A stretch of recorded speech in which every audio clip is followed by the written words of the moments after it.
الحمدللہ رب العالمین والصلاة والسلام علی سید المرسلین اما بعد فاعوذ باللہ من الشیطان الرجیم بسم اللہ الرحمن الرحیم. بآواز بلند پڑھیں گے الصلاة والسلام علیک یا رسول اللہ الصلاة والسلام علیک یا رسول اللہ وعلی آلک واصحابک یا حبیب اللہ وعلی آلک واصحابک یا سید الصلاة والسلام علیک یا نبی اللہ الصلاة والسلام علیک یا نبی اللہ وعلی آلک واصحابک یا نور اللہ. وعلی آلک واصحابک یا نور اللہ. سب سے پہلے تو میں مرکزی میلاد کمیٹی کے عہدیداران، انتظامیہ کے تمام افراد کو دل کی گہرائیوں سے مبارکباد پیش کروں گا عظیم الشان سالانہ اس اجتماع میلاد کی. اللہ پاک آپ سب کو دنیا اور آخرت کی برکتیں عطا فرمائے.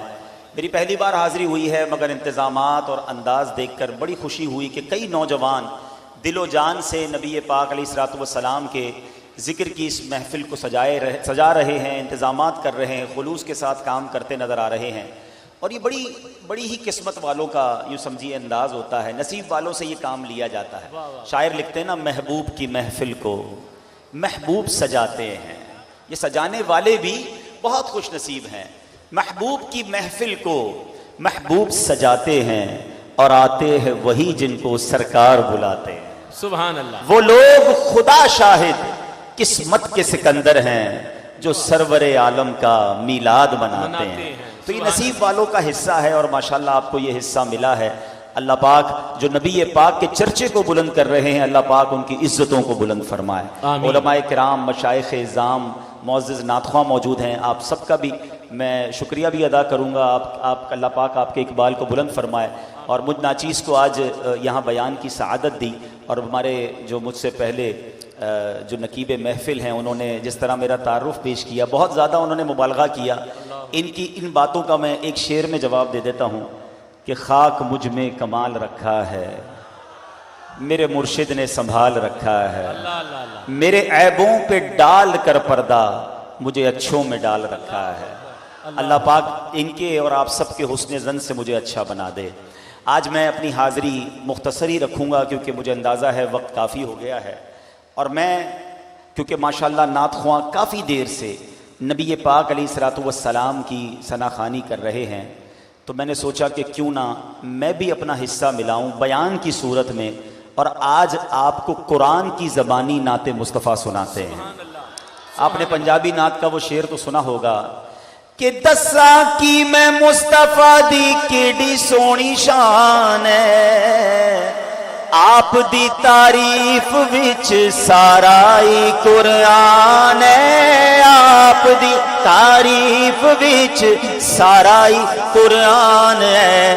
پڑھ کے تو وے جیڑا مرضی سے پارا، پڑھ کے دیکھ جیڑا مرضی سے پارا، قسم خدا دی مینوں سب نالوں پیارا. تو یہ ایسے ہی نہیں کہا انہوں نے، پڑھ کے تو ویکھ جیڑا مرضی سے پارا. میں وقت تھوڑا ہے ورنہ قرآن پاک کی اتنی آیتیں بالکل لٹرلی صریح طور پہ نبی پاک کی نعتیں بیان کی ہوئی ہیں قرآن کے اندر. سب سے پہلے بات کرتے ہیں اس آیت کی جو آپ سب کو یاد ہے، ہر عاشق رسول کو یاد ہے، اور وہ آیت ہے آیت درود. پڑھتے ہیں نا نماز کے بعد، بسم اللہ الرحمن الرحیم، ان اللہ وملائکتہ یصلون علی النبی یا ایہا الذین آمنوا صلوا علیہ وسلموا تسلیما. صلی اللہ علی النبی الامی وآلہ صلی اللہ علیہ وسلم صلاۃ و سلاما علیک یا سیدی یا رسول اللہ. اس کا ترجمہ آپ ذرا غور سے سنیں. ترجمہ کرنے والی ذات کون ہے؟ عاشق ماہ رسالت، امام عشق و محبت سیدی امام احمد رضا خان اپنے ترجمہ قرآن کنز الایمان میں کیا لکھتے ہیں؟ اعلیٰ حضرت فرماتے ہیں بے شک اللہ اور اس کے فرشتے درود بھیجتے ہیں اس غیب بتانے والے نبی پر، اے ایمان والوں ان پر درود اور خوب سلام بھیجو. اچھا اس آیت سے اس پہ نعت کہاں سے ہو گئی؟ ذرا غور سے اب سننا ہے. اس آیت میں کتنی باتیں میں سیکھنے کو مل رہی ہیں کہ اللہ تبارک و تعالیٰ اور اس کے فرشتے نبی پاک پر درود بھیجتے ہیں. پورے قرآن میں کوئی بھی ایسا کام بتا دیں جو فرشتے بھی کرتے ہوں، اللہ بھی کرتا ہو اور بندوں کو بھی حکم دیا کہ بندوں تم بھی شامل ہو جاؤ، سوائے درود کے یہ کوئی ایسا کام، کوئی ایسی نیکی نہیں ہے. اچھا یہ ضرور علماء نے ماشاءاللہ تطبیق کی، علماء موجود ہیں. فرشتوں کا درود بھیجنا دعا ہے اللہ کی بارگاہ میں کہ اے اللہ ہمارے آقا پر درود بھیج، رحمت نازل فرما. اور رب کا درود بھیجنا رحمت نازل کرنا ہے. اب ذرا غور کیجئے، بہت خوبصورت بات علماء لکھتے ہیں کہ نبی پاک علیہ الصلوۃ والسلام کو جتنے انبیاء کو معجزات اور کمالات ملے، سرور کائنات علیہ الصلوۃ والسلام کو ان تمام معجزات کا مجموعہ بھی دیا گیا، بلکہ کچھ خاص معجزات بھی عطا کیے جو اور کسی کو عطا نہیں کیے. سیدی اعلیٰ حضرت لکھتے ہیں نا، وہ خدا نے ہے مرتبہ تجھ کو دیا، نہ کسی کو ملے نہ کسی کو ملا، کہ کلام مجید نے کھائی شہا، تیرے شہر و کلام و بقا کی قسم، تیرا مسند ناز عرش بری، تیرا محرم راز روح امی، تو ہی سرور ہر دو جہاں ہے شہا، تیرا مثل نہیں ہے خدا کی قسم. حضرت آدم علیہ الصلوۃ والسلام کو فرشتوں نے سجدہ کیا. اب ذرا سمجھیے گا بات، ایک بار سجدہ کیا، یقیناً بہت بڑے اعزاز کی بات ہے، سوائے شیطان کے وہ فرشتہ بھی نہیں تھا، سارے فرشتوں نے سجدہ کیا. مگر نبی پاک علیہ الصلوۃ والسلام پر درود سارے فرشتے بھی بھیج رہے ہیں، رب کی طرف سے بھی نازل ہو رہا ہے. اچھا اب فرشتے ایک بار سجدہ کرتے حضرت آدم علیہ السلام کو. علماء بیٹھے اور جو عربی کو کچھ جانتے ہیں، یہاں لفظ یصلون لایا گیا، اور یصلون دلالت کرتا ہے اٹس ناٹ ونس، یہ ایک بار نہیں ہوا، یہ فعل کنٹینیو ہے، مسلسل فرشتے درود پڑھ رہے ہیں اور نبی پاک کی ذات والا تبار پر گویا رحمتیں نازل ہو رہی ہیں. اب یہاں ایک بڑی خوبصورت تحقیق ہے کہ یہ فرشتے ہیں کتنے فرشتے ہیں جو اللہ تعالیٰ کی طرف سے حکم ملنے پر نبی پاک علیہ الصلوۃ والسلام کی بارگاہ میں درود و سلام کا نذرانہ پیش کر رہے ہیں. سبحان اللہ. اللہ تبارک و تعالیٰ کے فرشتوں کے بارے میں قرآن کیا کہتا ہے؟ اللہ فرماتا ہے وَمَا يَعْلَمُ جُنُودَ رَبِّكَ إِلَّا هُ، اور تیرے رب کے لشکروں کو اس کے سوا اور کوئی نہیں جانتا. اتنے فرشتے ہیں. اللہ اکبر. ذرا آپ غور سے سنتے جائیے کہ فرشتوں کی تعداد کتنی ہے. احادیث سے کچھ احادیث کو جمع کر کے پہلے کیٹیگریز فرشتوں کی بیان کروں گا. ملائکہ مکرمین، عرش اٹھانے والے فرشتے، ساتوں آسمانوں میں رہنے والے اربوں سے زائد فرشتے، جنت کے پہرے دار، دوزخ کے داروغے، انسانوں کی حفاظت کرنے والے فرشتے، پہاڑوں پر معمور فرشتے، سمندروں پر معمور فرشتے، بادلوں کو چلانے والے فرشتے، بارش برسانے والے فرشتے، جسموں میں روح پھونکنے والے فرشتے، پودے یعنی نباتات اگانے والے فرشتے، اور جناب پیارے آقا علیہ الصلوۃ والسلام کی بارگاہ میں ہمارے درود پہنچانے والے فرشتے. جمعے کی نماز کو جائیں تو مسجد کے دروازے پر کھڑے ہو کر آنے والوں کے نام لکھنے والے فرشتے، نمازی جب الحمد شریف پوری کر لیں تو اس کے بعد آمین کہنے والے فرشتے، ربنا ولک الحمد کہنے والے فرشتے. اتنے فرشتے ہیں رب کے. اچھا کوانٹٹی کتنی ہے؟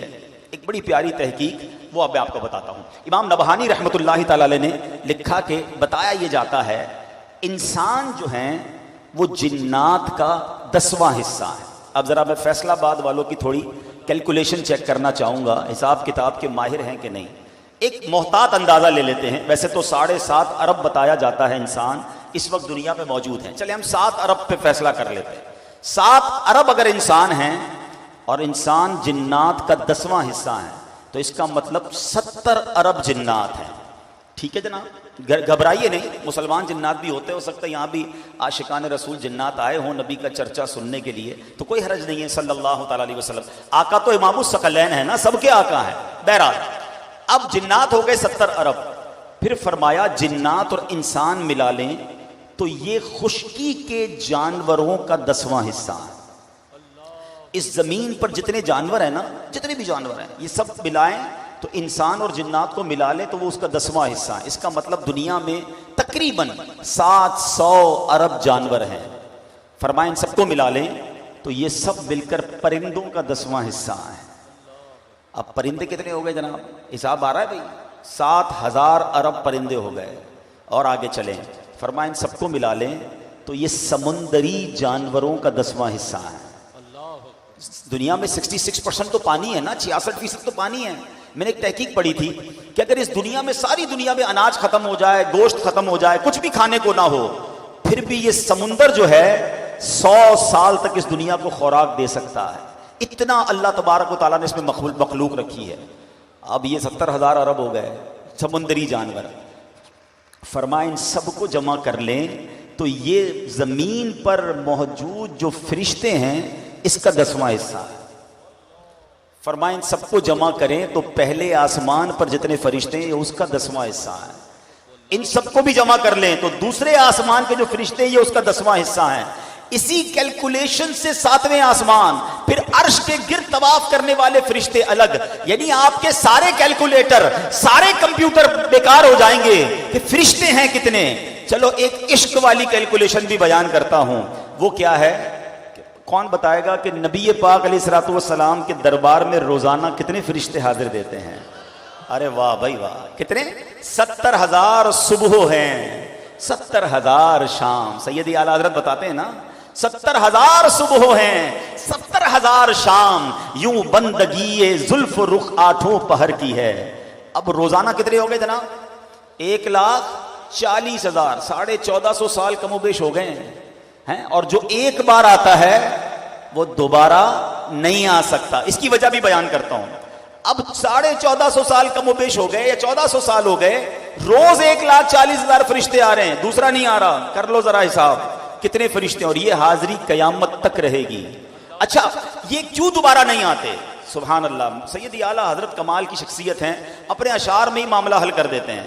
کہتے ہیں جو ایک بار آئے دوبارہ نہ آئیں گے, رخصت ہی بارگاہ سے بس اس قدر کی ہے. اور وجہ بتاتے ہیں یہ بدلیاں نہ ہو تو کروڑوں کی آس جائے. اگر یہ باریاں نہ ہوتی تو کروڑوں نے رہ جانا تھا.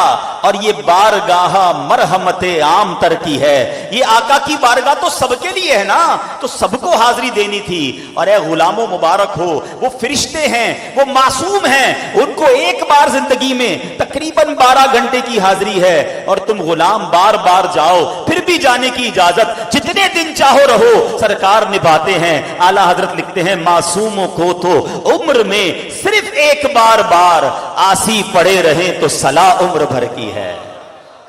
جتنی دیر ساری زندگی رہو.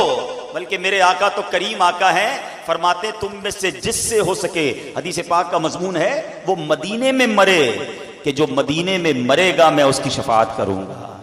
تو اب پتا چلا فرشتے کتنے ہیں. میں اس لیے ساری کیلکولیشن بتا رہا ہوں کہ نبی پاک علیہ الصلوۃ والسلام کو ہمارے درود کی ضرورت نہیں ہے. میرے آقا پر تو شب و روز اربوں خربوں درود پاک سبحان اللہ اس کے گلدستے جا رہے ہیں. اور بھیجنے والے کون ہیں؟ معصوم فرشتے. یہ تو ہم گناہگاروں کو چانس دیا گیا ہے, ہمارے بھاگ جاگ جائیں. اے میرے بندو, اللہ اور اس کے فرشتے تو درود بھیج رہے ہیں, تم بھی بھیجو اور اپنی جھولیاں بھر لو, اپنی مرادیں پالو, اپنے گناہ معاف کروا لو. اللہ اکبر. یہ درود پاک ایک ایسا وظیفہ ہے جو دنیا میں بھی کام آتا ہے, آخرت میں بھی کام آئے گا انشاءاللہ. درود پاک پڑھنے والے کو نبی پاک اپنے ساتھ جنت میں لے جائیں گے.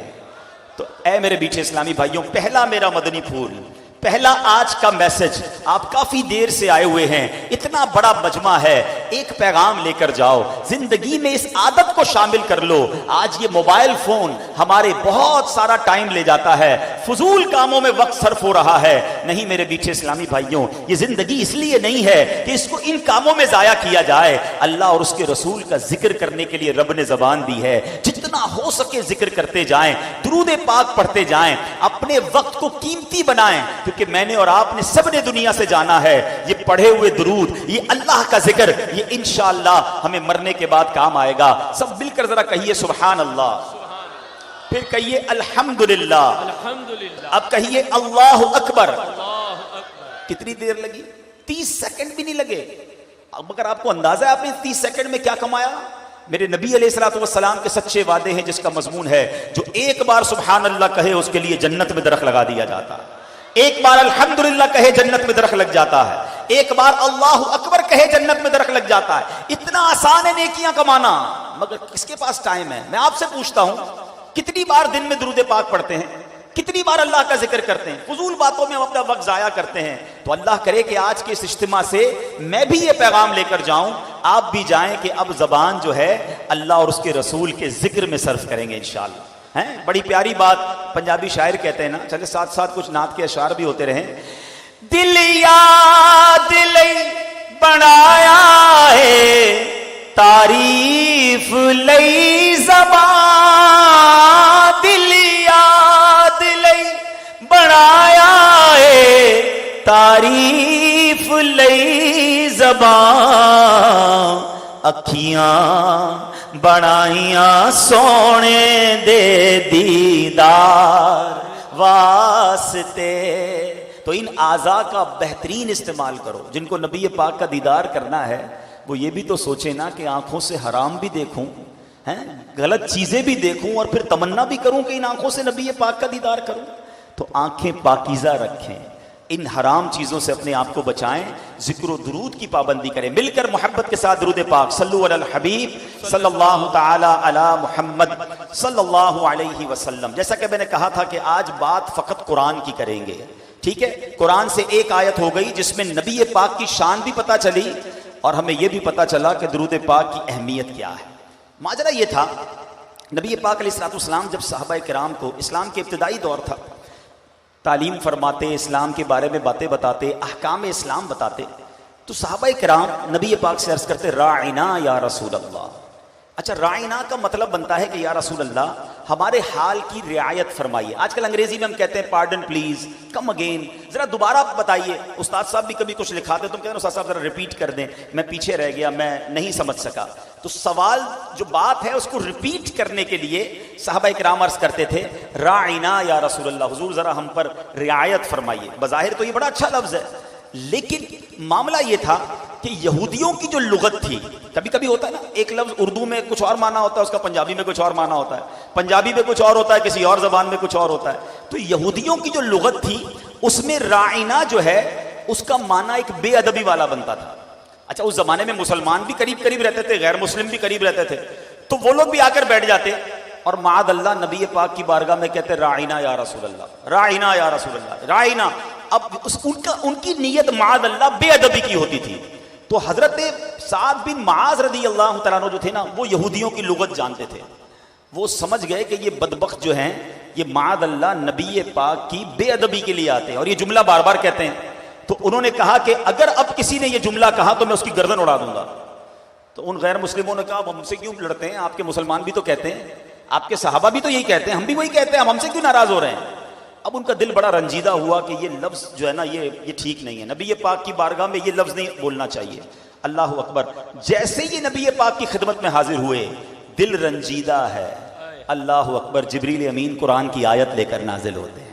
یہ ہے میرے آقا کی نعت، یہ ہے نبی پاک کا ادب جو قرآن بیان کر رہا ہے. اللہ تعالیٰ قرآن مجید میں ارشاد فرماتا ہے، پارہ پہلا ہے سورہ بقرہ آیت نمبر 104، 104 میں اللہ تبارک و تعالیٰ ارشاد فرماتا ہے بسم اللہ الرحمن الرحیم یا ایہا الذین آمنوا لا تقولوا راعنا لا تقولوا راعنا وقولوا انظرنا واسمعوا وللکافرین عذاب علیم. سبحان اللہ. اب ذرا ترجمہ سنو. اعلیٰ حضرت لکھتے ہیں اے ایمان والو رائنا نہ کہو اور یوں کہو کہ اور یوں عرض کرو انظرنا، حضور ہم پر نظر رکھیں. اور پہلے ہی سے بغور سنو، ایک اور ادب سنیں، پہلی باری میں ہی سن لو نا. اور کافروں کے لیے دردناک عذاب ہے. ادب بھی بیان کر دیا، بے ادبوں کا انجام بھی بیان کر دیا کہ بے ادبی ہوگی ان کے لیے دردناک عذاب ہے. اس آیت کے تحت علماء نے سبحان اللہ کتنے پیارے مدنی پھول عطا فرمائے کہ نبی پاک علیہ الصلوۃ والسلام کی تعظیم اور توقیر اس میں ادب کا لحاظ فرض ہے. اور جس کلمے میں معمولی سا بھی بے ادبی کا شائبہ ہو وہ بالکل نبی پاک علیہ الصلوۃ والسلام کے لیے زبان پر نہیں لایا جا سکتا. جس الفاظ کے دو معنی ہوں، اچھے اور برے لفظ دونوں معنی بنتے ہوں، تو اس کی طرف اللہ اور اس کے رسول علیہ الصلوۃ والسلام کی طرف بالکل استعمال نہیں کیے جا سکتے. اور یہ بھی معلوم ہوا کہ نبی پاک کے در کے آداب رب عطا فرما رہا ہے، قرآن بیان کر رہا ہے. اللہ اکبر. آج دنیا میں بڑے لوگ اپنا جو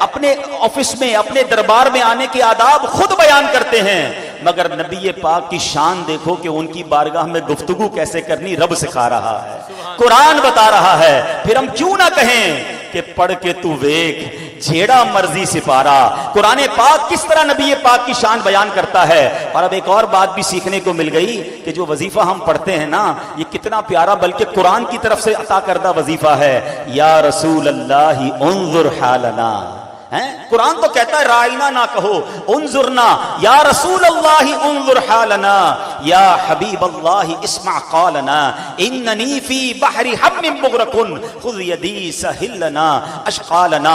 چلو ایک اور آیت سناتا ہوں، سبحان اللہ، بڑا پیارا موقع تھا، نبی پاک کی کیسی شان یہاں پر ظاہر ہوئی۔ اللہ پاک آپ کو مدینے کی بار بار حاضری عطا فرمائے۔ نبی پاک علیہ الصلوۃ والسلام جب ہجرت کر کے مدینہ منورہ تشریف لے آئے تو مکے میں جب تک تھے نا تو کعبے کی طرف نماز پڑھتے تھے، مدینے آ گئے تو اب حکم ملا کہ بیت المقدس کی طرف رک کر کے نماز پڑھیں۔ تو نبی پاک اللہ کا حکم ماننے والے سارے صحابہ سب نے بیت المقدس کی طرف رک کر کے نماز پڑھنا شروع کیا۔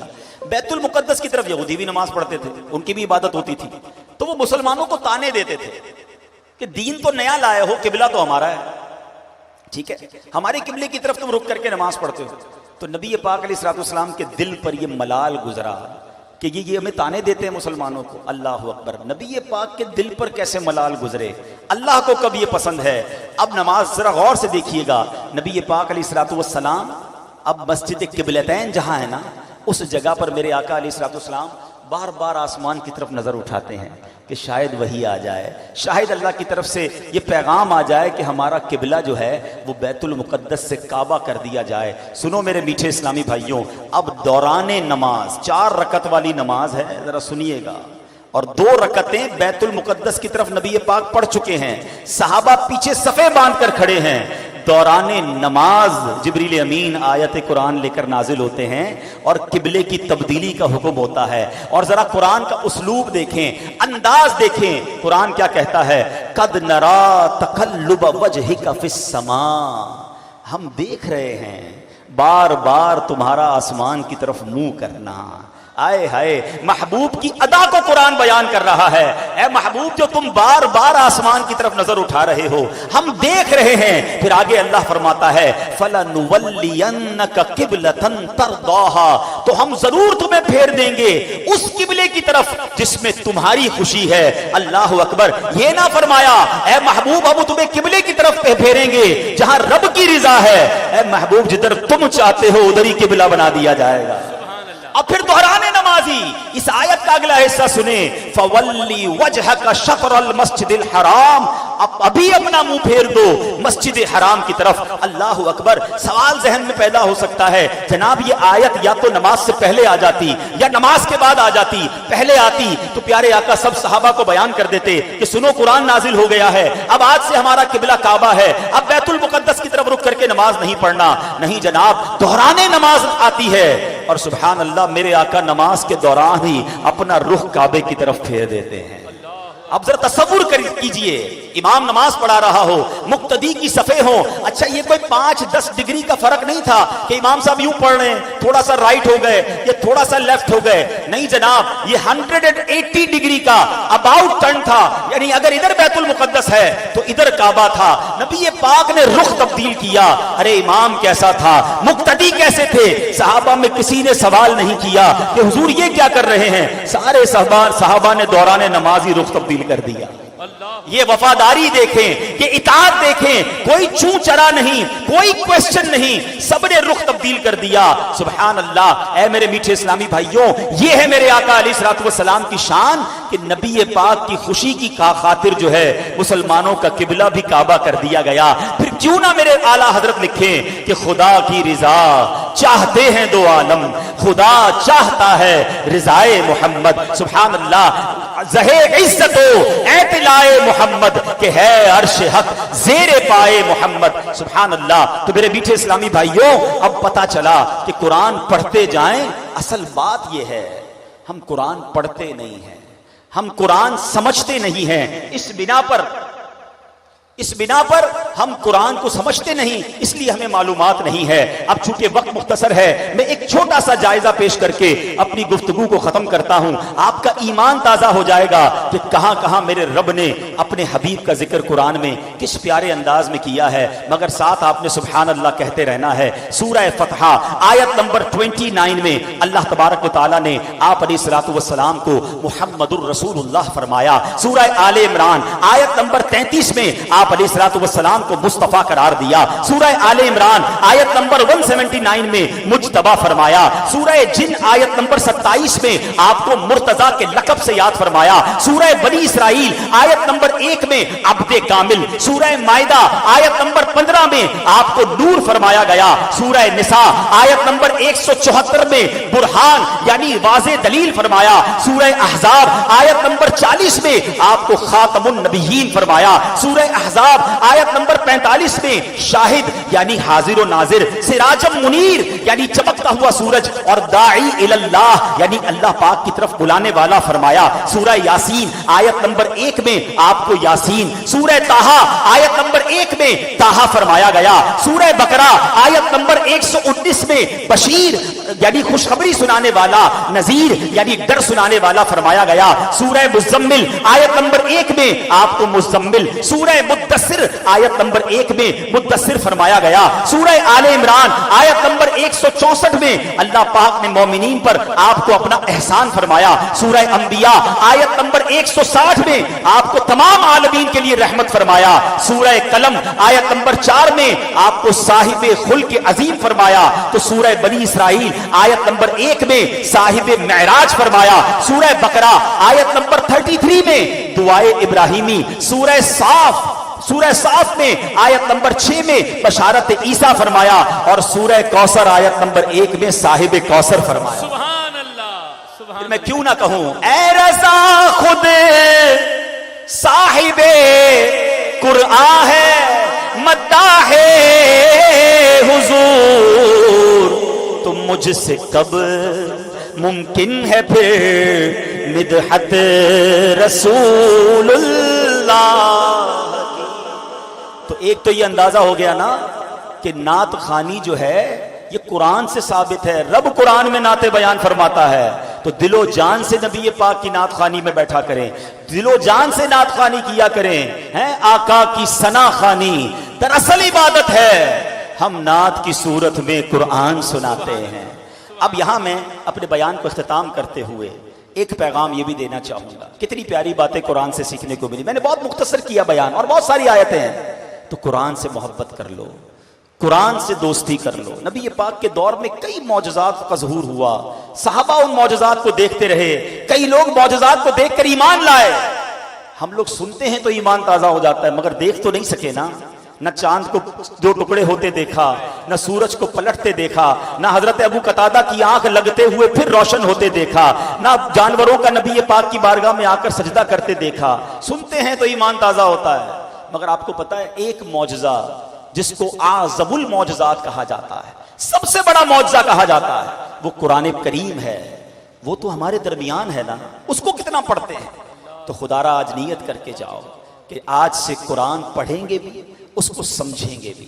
دعوت اسلامی ماشاءاللہ پوری دنیا میں مدرسے اس نے بنائے، بچوں کے الگ، بچیوں کے الگ، بڑے بالغان کے لیے مسجد میں مدرسۃ المدینہ بالغان موجود ہیں۔ میں میلاد بھی مناؤں، میں نبی پاک کا غلام بھی کہلاؤں، مگر قرآن پڑھنا نہ آئے، ایسا نہ کریں۔ تو آج سے نیت کر لیں کہ انشاءاللہ روزانہ قرآن پاک پڑھیں گے انشاءاللہ۔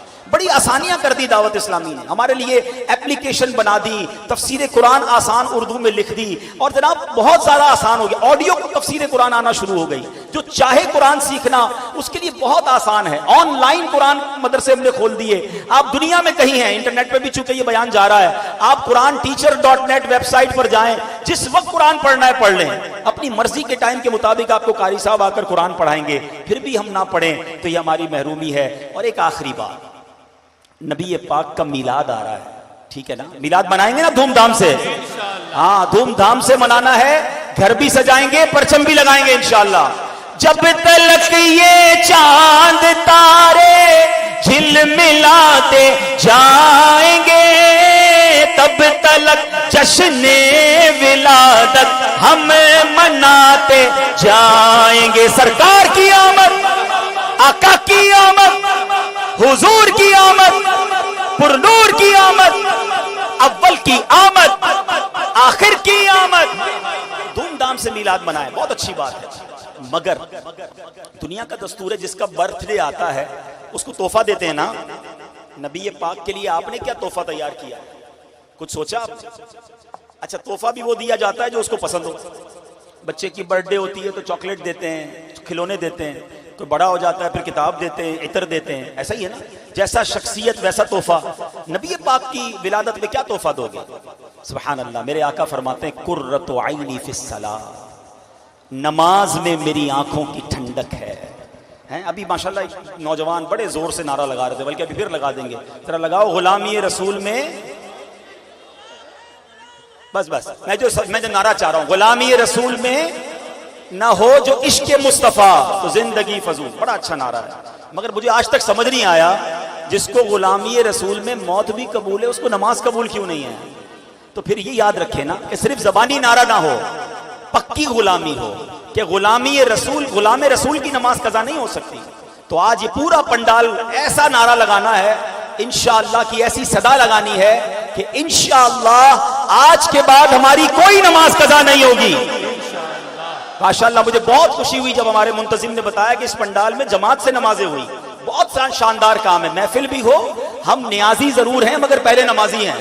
تو انشاءاللہ نماز پابندی سے پڑھیں گے انشاءاللہ. یہی پیغام دعوت اسلامی کا ہے کہ عشق رسول کے پیغام کو عام کیا جائے، سنتوں پر عمل کیا جائے، قرآن سیکھا جائے اور نمازوں کی پابندی کی جائے. تو دعوت اسلامی کے اجتماعات میں شرکت کریں. اس طرح کے بیانات کے لیے مدنی چینل دیکھیں اور مدنی مذاکرے جس میں میرے شیخ طریقت امیر اہل سنت علم دین کے مدنی پھول سکھاتے ہیں. بہت پیاری باتیں ہمیں سیکھنے کو ملتی ہیں. اور کل سے 12 دن کنٹینیو 13 دن مدنی مذاکروں کا سلسلہ ہے، تو آپ نے اس میں بھی شرکت کرنی ہے. اللہ پاک عمل کی توفیق عطا فرمائے. ہمارا یہاں باہر دعوت اسلامی کا مکتبۃ المدینہ کا اسٹال بھی لگا ہوا ہے. یاد رہے یہ مکتبۃ المدینہ کسی کا پرسنل نہیں ہے، اس میں کسی کا اپنا نفع نہیں ہے، دعوت اسلامی کا ہے. اور بہت پیاری کتاب، اس مہینے میں پڑھنے والی کتاب، بہت بڑی تعداد ہے. میلاد بھی مناتی، نبی پاک کی سیرت کے بارے میں کچھ نہیں پتا ہوتا. تو سیرت مصطفیٰ شاندار کتاب ہے، اور یہ حضرت عبد المصطفیٰ اعظمی صاحب کی لکھی کتاب، یہ بھی آپ مکتبے سے حاصل کر سکتے ہیں. صبح بہاراں ربیع الاول کے حوالے سے بڑے کنفیوژن پیدا کیے جاتے ہیں. شیطان کی طرف سے اس زمانے میں بھی پرابلم تھی